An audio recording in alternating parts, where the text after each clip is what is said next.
નમસ્કાર મિત્રો, જિલ્લા શિક્ષણાધિકારીની કચેરી બનાસકાંઠા પ્રેરિત ગણિત વિષયના સફળતાનું પંચામૃતમાં આપ સૌનું સ્વાગત છે.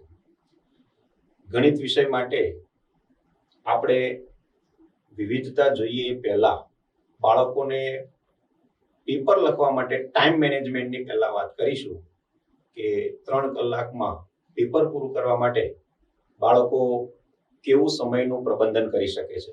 આપણે અહીંયા જોઈ શકો છો કે સ્ટાન્ડર્ડ કે બેઝિક ગણિતનું પેપર હોય એ 80 ગુણનું આપણું પેપર છે અને 80 ગુણનું પેપર લખવા માટે આપણી પાસે 3 કલાકનો સમય છે. 3 કલાક એટલે 180 મિનિટ.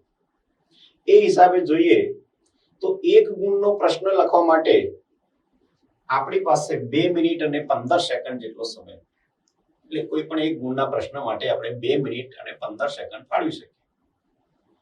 2 ગુણનો પ્રશ્નનો જવાબ લખવો હોય તો 4 મિનિટ અને 30 સેકન્ડ સમય મળે. સાથે સાથે 3 ગુણના પ્રશ્નનો જવાબ લખવા માટેનો સમય 6 મિનિટ અને 45 સેકન્ડ થાય. 4 ગુણના પ્રશ્નનો જવાબ લખવા માટેનો સમય 9 મિનિટ થાય. આ આપણે દરેક કેટલા ગુણનો પ્રશ્ન છે એ પ્રશ્નને વાંચી સમજી અને ગણતરી કરવા માટેનો કુલ સમય બતાવ્યો છે.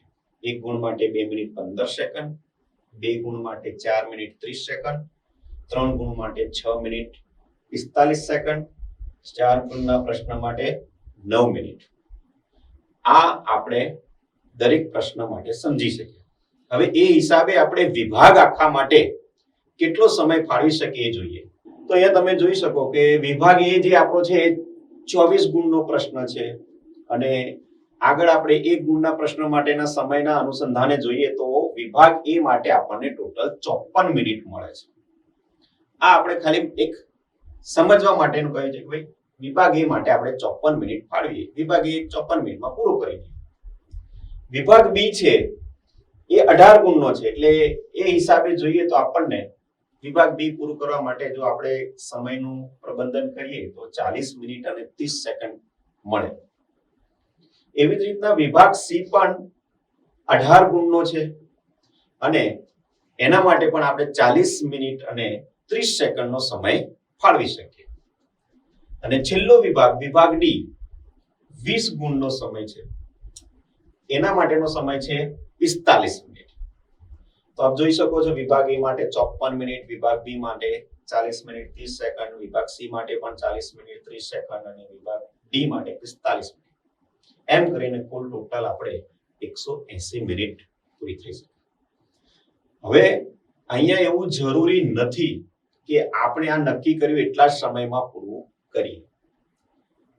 જો 3 કલાક આપણને પેપર લખવામાં પૂર્ણ ન થતા હોય તો આપણે સમજી શકીએ કે જ્યાં આપણે સમય બચાવી શકીએ એ સમય બચાવીને આપણે બીજા વિભાગ માટે એ સમયનો ઉપયોગ કરી શકીએ. પણ કે વિભાગ સી અને વિભાગ ડી છે એ 3 ગુણ અને 4 ગુણના પ્રશ્નો પૂછાય છે. અને ગણિતમાં 3 ગુણના અને 4 ગુણના પ્રશ્નો એક તો રકમ વાંચીને એના સૂત્રો યાદ કરી અને પછી ગણતરી કરવાની, એટલે કદાચ એમાં સમય વધારે જોઈએ સી અને ડી વિભાગમાં. તો આપણી પાસે વિભાગ એ અને વિભાગ બી છે. એ બંને 1 ગુણના અને 2 ગુણના પ્રશ્નો પૂછાય છે.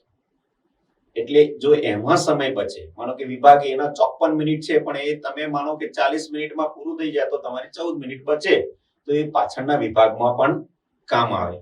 એવી જ રીતના વિભાગ બી છે એ 40 મિનિટ 30 સેકન્ડનો છે તો એમાંથી પણ જો સમય બચે તો એ આપણે વિભાગ સી અને વિભાગ ડી માં વાપરી શકીએ. આ તમને જે ટાઈમ મેનેજમેન્ટની સમજ આપી છે એ અમે સમજાવવાનો તમને પ્રયત્ન કરે છે વિદ્યાર્થી મિત્રો. પણ આપ સૌ પણ આખા વર્ષ દરમિયાન જુદા જુદા પેપર 80 ગુણના પેપર અને મોક ટેસ્ટ પણ આપતા હશો તો એમાં તમને પણ ખ્યાલ આવતો હશે અને તમે જાતે પણ ટાઈમ મેનેજમેન્ટ કરતા હશો. તો તમે તમારો ખુદનો ટાઈમ મેનેજમેન્ટ કરો અને 3 કલાકની અંદર તમારું પેપર બધા જ જવાબો સાથે પૂર્ણ કરો એવું અમે ઈચ્છીએ છીએ. એટલે તમારી સમક્ષ આ ટાઈમ મેનેજમેન્ટ રજૂ કર્યું છે. Thank you.